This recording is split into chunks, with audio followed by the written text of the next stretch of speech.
Alright, so we got, what did the Traitor Primarchs do after the Horus Heresy? Bro, they all hit the dub pack, bro. They all just chilled out. They hit the dub pack. That's what happened. G'day, guys and gal. Primarchs are the creme de la creme. Shrouded in destiny, these literal demigods are second only to their big shiny daddy. And Crocs. Everyone is second to Crocs. In their prime, each Primarch conquered thousands of worlds, their very existence causing strain on the fabric of time and space. The return of Guilliman has pulled the Imperium back from the jaws of total collapse and has made defeating chaos once again an option. Let me say something real quick. I'll be that guy for this one video. Yo, G-Thug is so important, bro. And I never thought, I know y'all are like, wait a minute, he's not glazing Vulcan?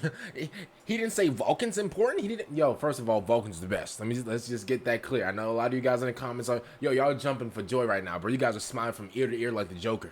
Okay, listen, Vulcan's the greatest of all time. He's the best. But let's be real. G-Thug is really important, bro, to the setting. Here's why.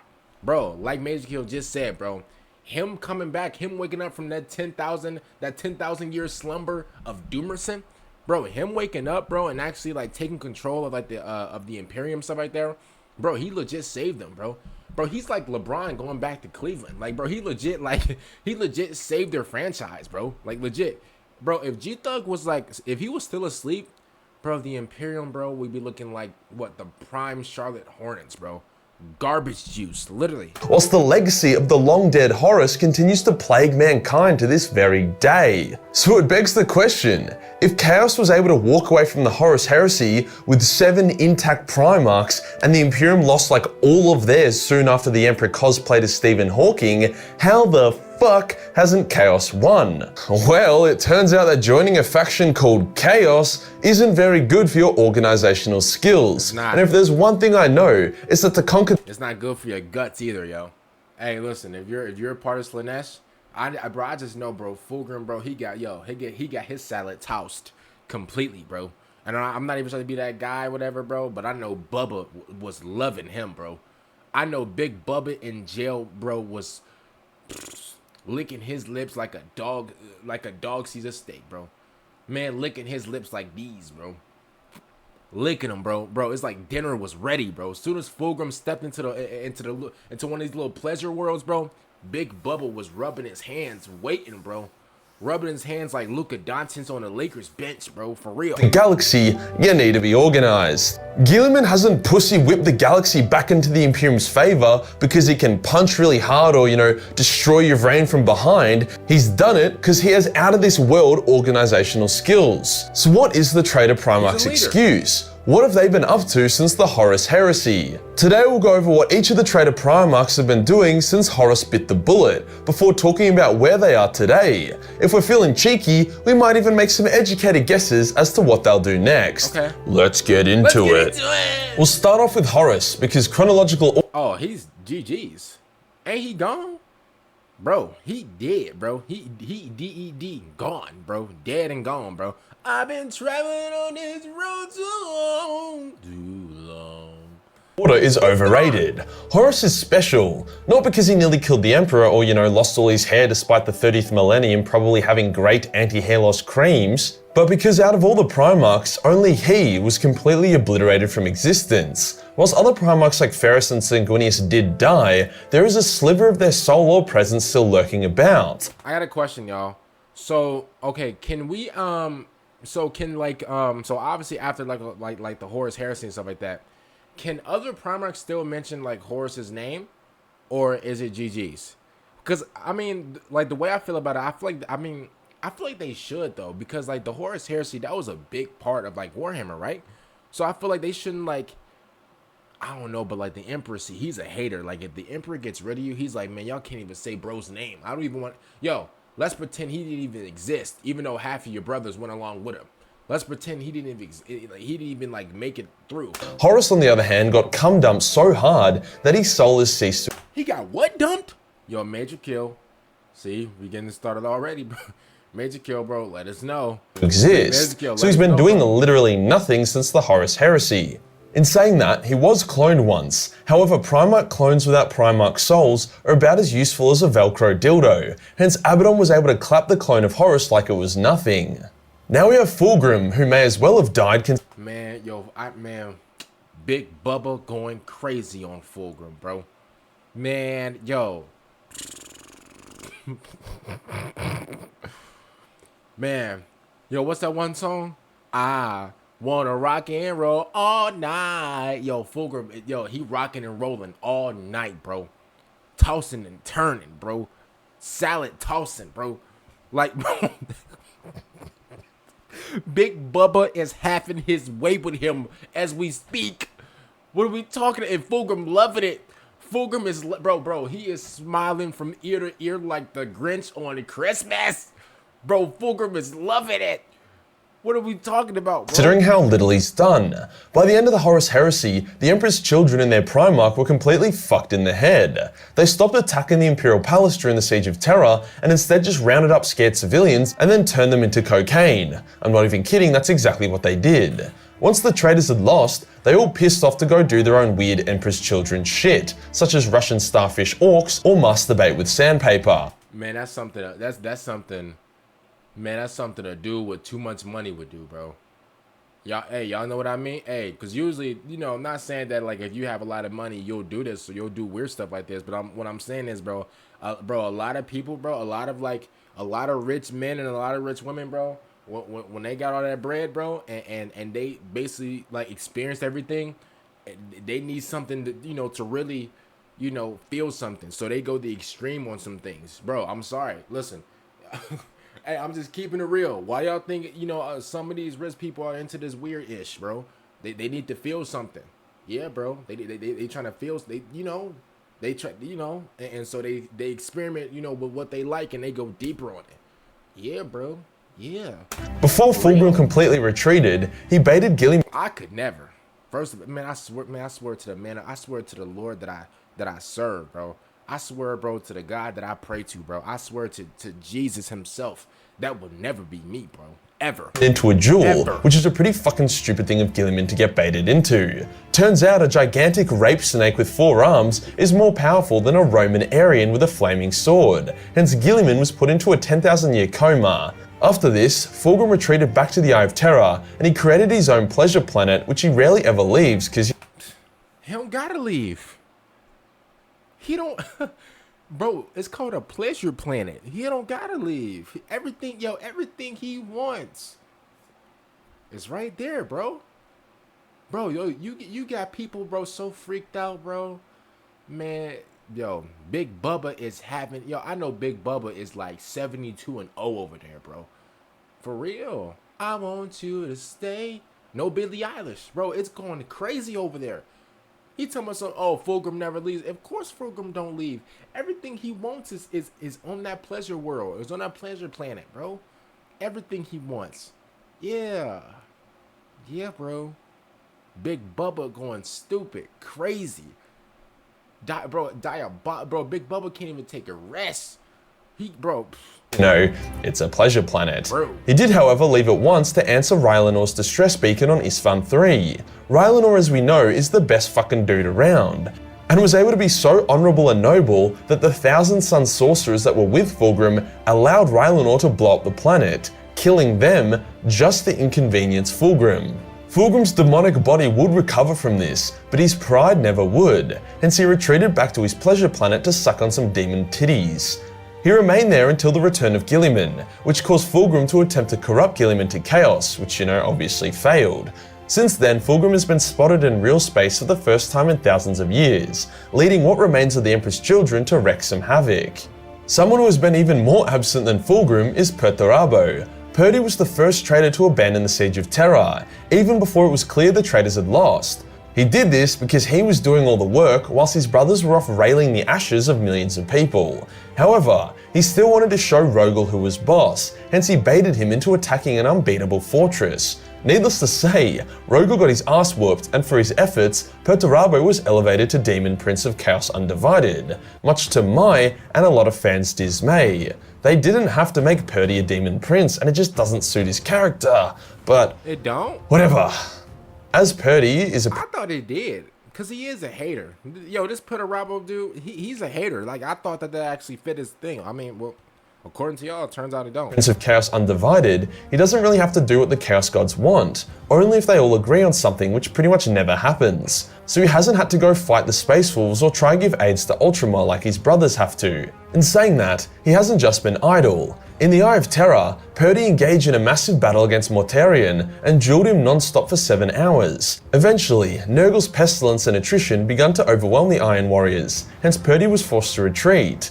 Well, I guess those brothers kissed. Yo, imagine like fighting for 7 hours and then like you gotta retreat.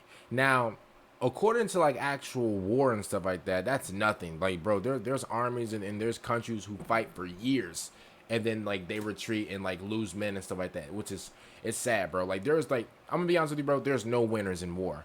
But like, bro, I'm gonna keep it, yo, Perturabo, bro, I don't know, like, I don't want to be that guy, bro, but like, I know you got the headache of Doomerson. If this was your look, man, he got all those extension cords connected to his brain.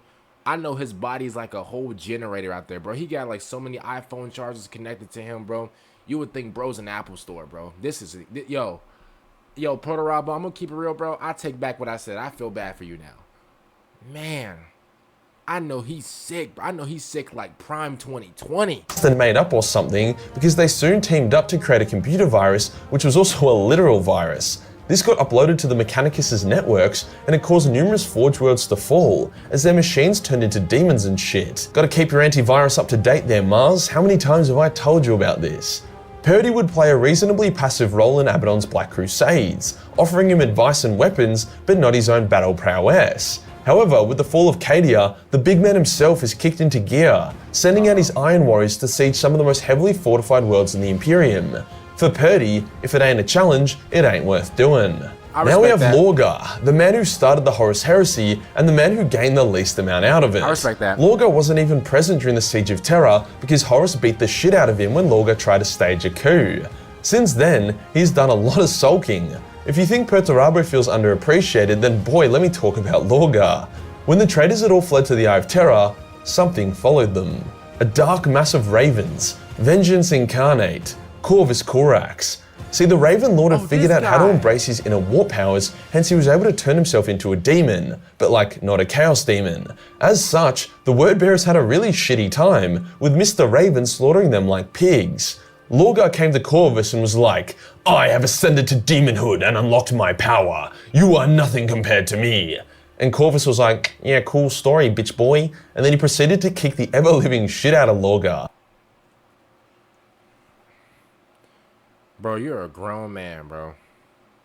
He thought this was Dragon Ball Z. He thought this was Dragon Ball Z. Y'all know how like Goku or Vegeta would like power up into their form and then all of a sudden you like, yo, their enemies is like impossible. Like they're stumbling back and stuff like that. Is that what you thought? Like I'm gonna be honest, like Lorgar or whatever, bro. First of all, I'll call him Lex Luthor. I never call him by his regular name. He don't get that type of respect over here. Yo, you're not even a chaos demon. So I'm guessing he legit just like powered up or whatever, or like changed the form like Dragon Ball, and he still got the beats handed to him. What are we, bro? If I change form, like if I transform, bro, I'm giving the beats to everybody. Everybody's getting it. G-Thug, you're getting it. Sanguinius, you're getting it. The Emperor, you're getting it. That's how powerful I'll be in Warhammer. A lot of you guys in the comments was like, oh, didn't know you wouldn't, bro. You're a one-hitter quitter. You wouldn't even be able to. The hate, yo, I'm gonna be honest with you, bro. The hate is crazy. The fact that y'all choose to actually hate instead of support me is absolutely diabolical, for real. Because I believe that y'all can actually do something in this Warhammer thing. Why can't y'all believe in me? It is what it is. I guess we just live in that type of world. Forcing him to run away. Now the lore says that Lorgar has been in his tower meditating for 10,000 years, but I reckon he's just been playing a fatal game of hide and seek with Corvus. Pussy. I hope he comes back into the lore for a bit to fight Guilliman, just for Corvus to arrive so the G-Man and the Raven Daddy can kick the shit out of him together. Would be a really wholesome brother bonding moment. Next up is Conrad. Over the course of the Horus Heresy and even the Great Crusade, Conrad's sanity had been slipping more and more. By the time Horus was dead, Conrad's brain was cooked as shit. He took his legion onto a world and made a palace out of living flesh. Bit grim derp in my opinion, like how the fuck would that even work, and oh man, the smell. Conrad sat in his flesh fortress for a bit until an assassin arrived to kill him. Now he easily could have killed the assassin, however he wanted to prove a point, so he let the assassin cut his head off. R.I.P. Conrad. Miss. You know, R.I.P. him. Are we like, come on, man. Like, bro, everything that's happening to him, I'm so glad it's happening to him, bro. And y'all like this dude. That's the thing. Hey, bro, y'all was jumping up and down when I found out that, like, the first time that I found out that this emo bum did that to my boy Vulcan, tortured my boy Vulcan. When I was really in distress, a lot of y'all in the comments, bro, y'all was jumping up and down like it was y'all birthday. That's how, like, messed up is it. This is why I'm glad all these bad things are happening to him, bro.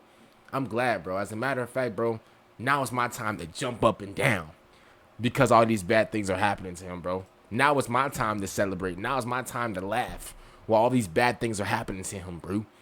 Because when Vulcan was going through it, bro, yo, this dude was laughing, making jokes. He tortured my boy Vulcan 80,000 times. It was crazy. By literally nobody. There's a theory that one of the jewels he was wearing was actually a soul gem that his consciousness now resides in, but nothing has come of that as of yet. Now we have Mortarion, who has been a busy little bee, buzz. Considering he's the champion of the big fat lazy ass god, Mortarion has been very active, leading countless wars within the Eye of Terror. That's the dude that stank, right? Ooh. Real space against the other forces of Chaos and the Imperium. When the Heresy ended, Mortarion fled to the Plague Planet and he recreated it in the vision of his home planet of Barbarous. He even put himself at the highest peak, just like his Lich King father did all those years ago, hence completing Mortarion's hypocrisy. Just like Fulgrim, Morty would get his own embarrassing encounter. After killing the Supreme Grand Master of the Grey Knights, none other than Cawdor motherfucking Drago kicked his ass. He carved a name onto his heart, and then he banished him back into the warp. Boy, that's some bitter BM-ish, bro. That's some, like, bitter baby mama stuff, y'all. That is truly some bitter baby mama-ish right there, bro.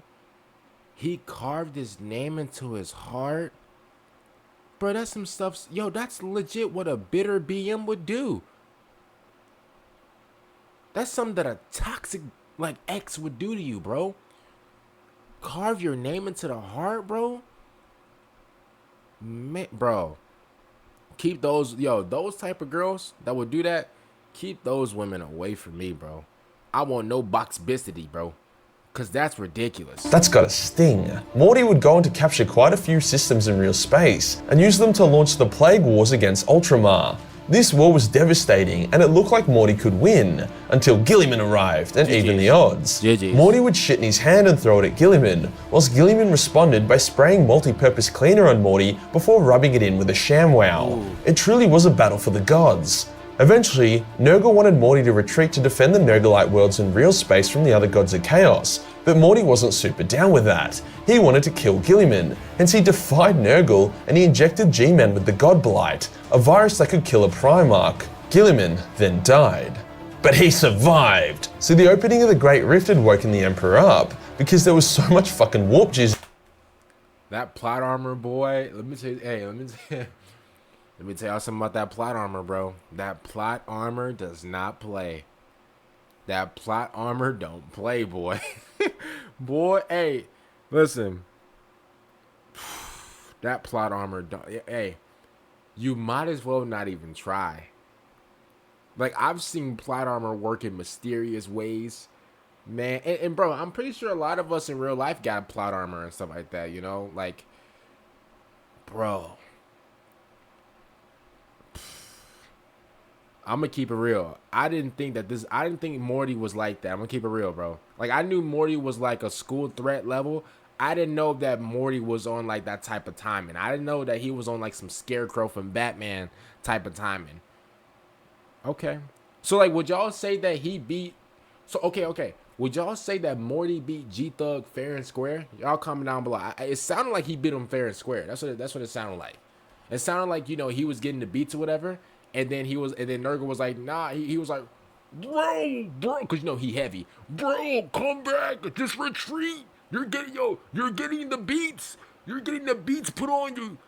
You're getting whooped. Come, bro. Yo, Morty turned around. He was like, yo, are you serious, yo? Are you serious?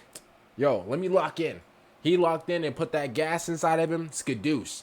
It sounded like Morty actually beat G-Thug. That's what it sounds like. Everywhere now. Hence the Emperor possessed Guilliman, kicked Morty's ass, then proceeded to kick Nurgle's ass. Cheating. Like hey, I'm gonna keep it. That's cheating. That's like I know that's like plot armor, y'all. But let's keep it real. That's cheating. That's literally cheating, bro. That's actually cheating, literally. But I'm gonna be honest with you. It's G-Thug, and I like G-Thug, so it doesn't matter. People genuinely took some damage, and it seemed as if the forces of the Plague God are going to be benched for a decent while, especially since Morty has been a naughty boy and is now going to get quite the spanking from his green papa.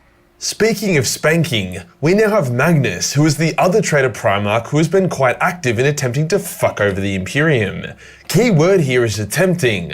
When Lehman broke Magnus's back... Wait, when who broke who back? And then Magnus was crudely teleported to safety, his soul was shattered. Hence, in the years following the end of the Horus Magnus, take this off. This is... Heresy, he's spent a lot of time putting himself back together. The issue is that the majority of his good and kind soul shards have been either destroyed or been made inaccessible by Magnus. Hence all that remains of him is bitterness and power. Clearly not enough though, as he has invaded Fenris like 2 or 3 times now, and each time the Space Wolves were able to send him screaming back to hell. But Majorkill, he...